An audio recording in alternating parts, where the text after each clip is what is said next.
Tyson Fury got outboxed and outmuscled. He was absolutely terrified. He was petrified of that fight. And as soon as he felt Ngannou's power, you could see it in his eyes. You could see it in his eyes. Look, he's been boxing for so long and he's never felt power like that. That type of power is completely alien to him.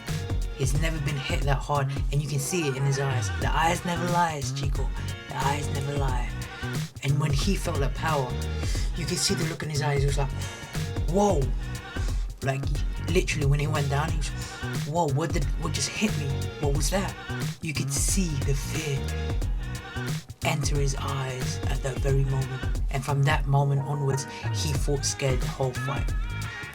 We didn't see the Fury that got knocked down by Deontay Wilder towards the 12th round and fought back. We saw a Fury that was absolutely defeated. He was the bigger man in that fight, but he knew he was in there with a stronger man. And mentally, as a fighter, that takes a toll on you. Once you go in there with someone that's stronger, there's no shot that you can throw at him that will phase him. And that's what happened in that night and in that fight. And Tyson Fury was simply defeated mentally before he was defeated physically. The most shocking thing about this fight is Tyson Fury actually getting outboxed. And let me just explain to you what the fundamentals of boxing means. Boxing is to hit and not get hit. That's the very basic principle of this game. And Francis Ngannou hit Tyson more times harder and more effectively and got hit less times than Tyson Fury, which was evident by the damage that you can see in both the guys' faces. I mean, you look at Tyson Fury and it looks like he's been in a fight. When you look at Ngannou, it looks like he just ran a marathon or something. He was just sweating, but there was no damage to his face. And by the Queensberry rules, Francis Ngannou won that fight. I mean, it's a clear robbery, right? But that's just the fight game. You have to look at it in that if it's a fight, Tyson Fury knows that you can look at his face towards the fight, in the middle of the fight, towards the end of the fight, when he got the victory. You can look at his face and also look at his team's face. You can look at everyone around him. They look disappointed. They knew that their man had just lost. And their eyes, like I said, their eyes never lie.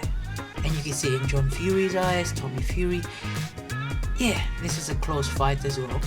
It wasn't as if Francis Ngannou just came in there and absolutely dominated him, one-sided fight. It wasn't like that. But he was definitely the presence in that ring. He was the force in that ring.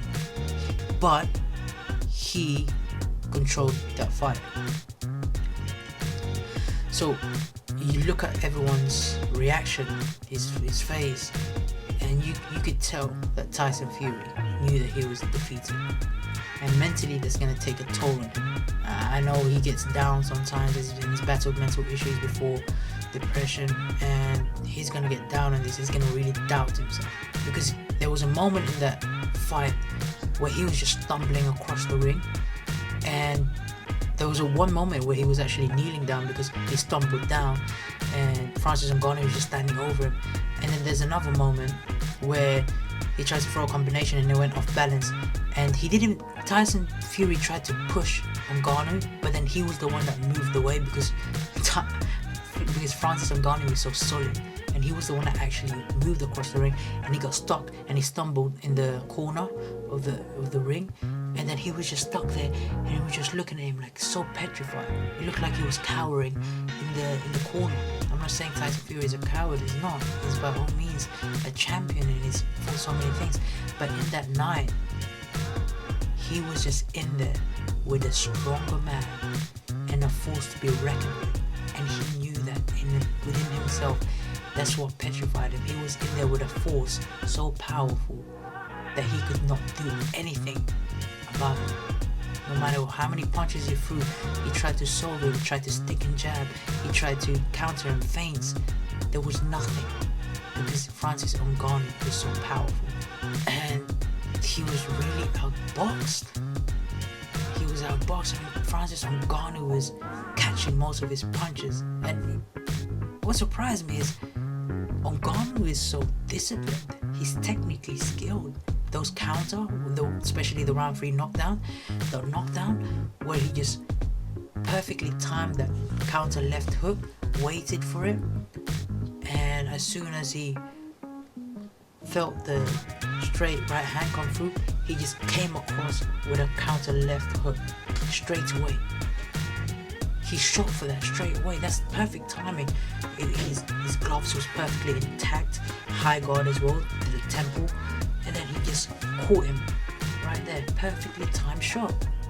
That's something that comes with experience, or if not, a natural gift for fighting. And that shot is gonna, that's what they call an equilibrium shot. They say Tyson Fury was trying to argue that it was the back of the head shot, which would be a legal shot, but it wasn't. It was because Tyson Fury leaned in as well, so it didn't help him. But that was around this area, so this part of your face is like the temple shot, really, right? Or near the ear, that type of side. That's actually the equilibrium shot. And as soon as he got up, you can see in his eyes that he was actually still a bit dazed. He's not going to tell you that, he's not going to say that, but he was actually dazed in that very moment, because he took a deep breath and he was like, oh wow, I really need to dig deep and get off the canvas and try to fight something that is so powerful. Because Tyson Fury's been hit with hard shots, but never that hard. He's never been hit with a shot that powerful, because that was a glancing blow. Heavyweights fighters shouldn't go down with a glance, especially champions like that.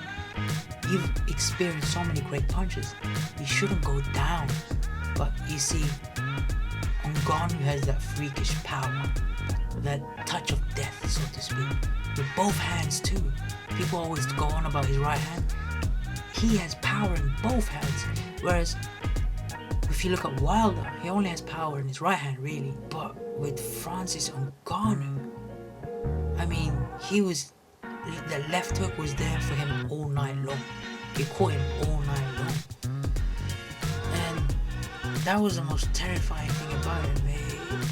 Tyson Fury was the bigger man, and he's always been the biggest man in his fights.